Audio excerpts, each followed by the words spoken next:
Hi, my name is Tricia and I'm a therapist and I work with a lot of teenagers. And something that I've been working on a lot with my teens is this topic of self-care. Self-care has become a really popular phrase in our culture today because we have grown to learn the importance of taking care of ourselves.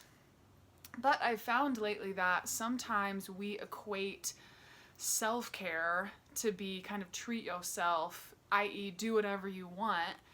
And I think self-care is a lot more complicated than that. And it's something that I really wanted to kind of debunk or explain in a better way today.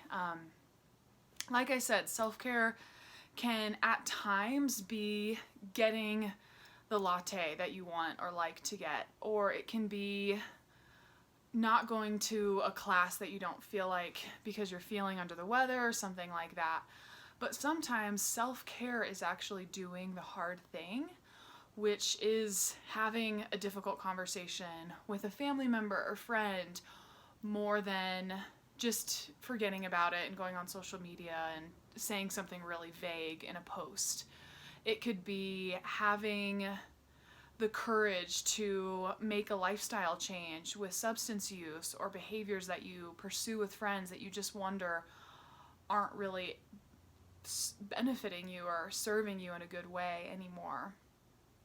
Self-care is not just doing the easy thing. A lot of times it's actually doing the hard thing because we are moving forward as humans and wanting to grow and change. And I think it's really important to view self-care as something that we do in order to help ourselves heal and become better individuals, better people, better women, better men. It's not just something we do because we kind of say, screw it, self-care, I'm just going to do whatever the heck I want today.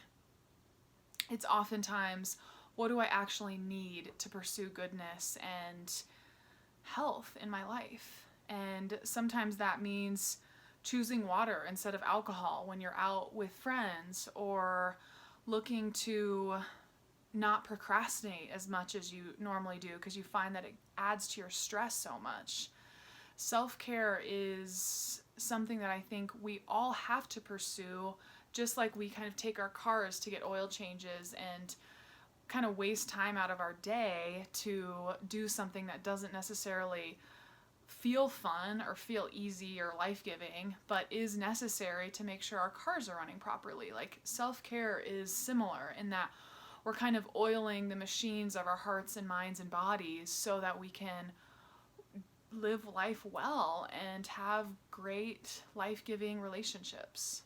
So the next time that you're having a really difficult day, feeling super overwhelmed, and you're just grasping for relief, looking for anything that's going to help you feel a little bit better, I want you to be asking yourself, am I pursuing self-care in the traditional healthy sense, or am I just pursuing a screw-it mentality?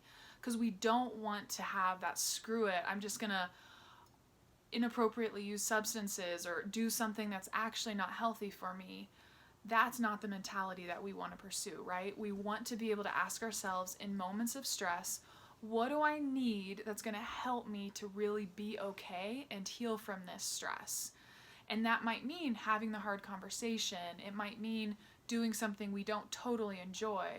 But I'd love for you to ask yourself, what do I need that will help me walk in the way of wisdom and growth, rather than what can I do just to stop the pain right now?